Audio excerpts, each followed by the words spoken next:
नमस्कार मित्रांनो, मी ओंकार. आपल्या पॉडकास्टमध्ये सगळ्यांचं स्वागत. आज आपण बघणार आहे की नवीन पुस्तक घेताना आपण काय काळजी घेतली पाहिजे जेणेकरून योग्य तेच पुस्तक आपल्याला मिळेल.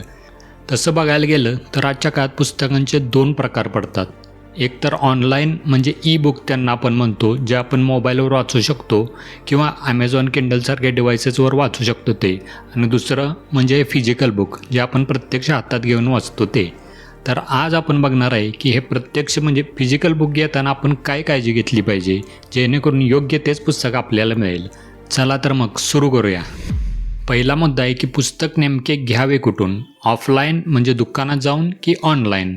दुकानात जाऊन प्रत्यक्ष घेतल्यावर काय होतं, आपल्याला हाताळून बघता येतं. पण ऑनलाईन आजकाल सगळे ऑर्डर करतात, प्रत्येक वेळी दुकानात जाणं शक्य होत नाही. त्यामुळे ऑनलाईन घेतलं तरी तेच पुस्तक मिळणार आहे. फक्त आपल्याला ही काळजी घ्यायची आहे की ज्यावेळी आपलं ऑनलाईन पार्सल येईल त्यावेळी पार्सल आल्यापासून ते उघडून पुस्तक बघेपर्यंत आपल्याला व्हिडिओ शूटिंग करायचं आहे त्याचं.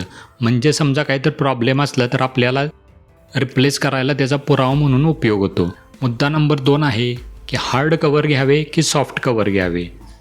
हार्ड कवर म्हणजे काय, चला तुम्हाला दाखवतो. हा दासबोध ग्रंथ आहे किंवा ह्या युगंधर ग्रंथ आहे. याच्यामध्ये काय असतं, याचा पुट्टा जाड असतो, म्हणजे याचं कवर आहे ते पुट्ट्यापासून बनलेलं असतं. त्यामुळे याची बांधणी मजबूत असते, बराच वेळेपर्यंत हे टिकतात. त्यामुळे यांची किंमत पण जास्त असते. आणि दुसरा प्रकार म्हणजे सॉफ्ट कवर, ज्याचा कवर हे सॉफ्ट असतं, म्हणजे एकदम पातळ पुट्टाच म्हणू शकतो याला आपण.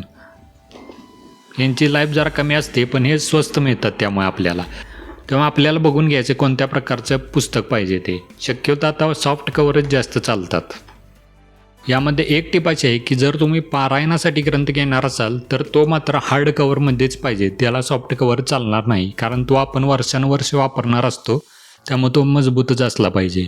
पारायणासाठी ग्रंथ घेताना कुठली काळजी घ्यायची त्याचा वेगळा व्हिडिओ मी बनवलेला आहे, त्याची लिंक खाली देतो डिस्क्रिप्शनमध्ये, किंवा तुम्ही चॅनलवर जाऊन बघू शकता. याच्या आधीचा व्हिडिओ आहे तो. मुद्दा नंबर 3 आहे योग्य तेच पुस्तक आपल्याला घ्यायचं आहे. म्हणजे जर मूळ भाषेतले पुस्तक आपण घेणार असू तर हा प्रॉब्लेम येत नाही. म्हणजे मराठीतले पुस्तक असेल, ओरिजिनल मराठीतच आहे ते आपण घेतो आहे, त्यामध्ये हा प्रॉब्लेम येत नाही.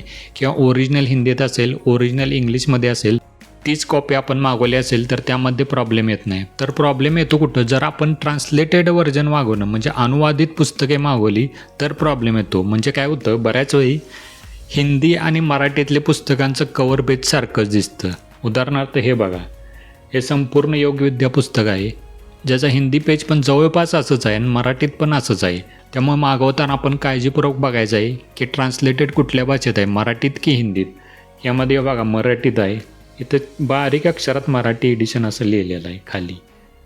ते आपण कारण संपूर्ण योगविद्या हिंदीत पण असंच टायटल आहे त्याचं. तर हा मुद्दा क्लिअर झाला. योग्य तेच पुस्तक घ्यायचं आहे. अनुवादित पुस्तक असेल तर आपल्याला डबल चेक करायचे, म्हणजे परत एकदा चेक करायचे आपण कुठली आवृत्ती मागवते, मराठीच मागवतोय का. पुढचा मुद्दा म्हणजे 4था आहे, तो म्हणजे दर्जा. यामध्ये 3 गोष्टी येतात: पानांचा दर्जा, छपाईचा दर्जा आणि बाइंडिंग म्हणजे बांधणी. पानांचा दर्जा म्हणजे काय की पुरेशी जाड पाने असावेत, एकदम पातळ झिरझिरीत अशी पानं नकोत, नाहीतर ती लवकर खराब होतात. पुढचा मुद्दा आहे तो म्हणजे छपाई. ती पहिल्यापासून शेवटच्या पानापर्यंत सगळी व्यवस्थित असावी, एकसारखी ठळक असावी. त्यातला तिसरा पॉईंट आहे तो म्हणजे बांधणी. बांधणी मजबूत असावी, सगळी पानं एकसंध असावीत आणि सगळी पानं असावीत उपस्थित. आपण पुस्तक घेतल्यावर जस्ट असं एकदा फिरवून बघायचे आहेत प्रत्येक पाने की सगळी पाने आहेत, याची खात्री करून घ्यायची आपण. त्यानंतर 5वा मुद्दा आहे तो म्हणजे पुस्तक नवीन असावे. हा काय पुस्तकांच्या आवृत्त्या नवीन निघत नाहीत, सारख्या निघत नाहीत, 4-5 वर्षांनी निघतात. पण जरी दुकानात पूर्वीची आवृत्ती असली तरी ते आपण चेक करायचे की ती नवीनच आहे पुस्तक म्हणून. तर हे 5 मुद्दे आहेत, ज्याच्याकडे तुम्ही लक्ष दिलं तर योग्य तेच पुस्तक आपल्याला मिळेल. पहिला मुद्दा आहे तो म्हणजे कुठून घ्यायचा ग्रंथ, ऑफलाईन की ऑनलाईन, सोयीप्रमाणे आपण घेऊ शकतो. दुसरा पॉईंट हार्ड कवर की सॉफ्ट कवर. शक्यतो सॉफ्ट कवरच चालतात जास्त, कारण ती किफायती असतात. हार्ड कवर कधी घ्यायचं, जर तुम्ही पारायणासाठी ग्रंथ वापरणार असाल किंवा भरपूर दिवस तुम्हाला जतन करून ठेवायचं आहे पुस्तक, तर हार्ड कवर घेऊ शकता, काय प्रॉब्लेम नाही आहे. त्यानंतर तिसरा पॉईंट म्हणजे योग्य पुस्तक घ्यायचं आहे. ट्रान्सलेटेड व्हर्जन असलं तर डबल चेक करायचं आपल्याला की मराठी व्हर्जनच आपण घेतो आहे म्हणून. पुढचा मुद्दा म्हणजे दर्जा. पानांचा दर्जा, छपाईचा दर्जा आणि तिची बाइंडिंग म्हणजे बांधणी बरोबर असावी, योग्य असावी. आणि 5वा मुद्दा म्हणजे नवीन असावे पुस्तक.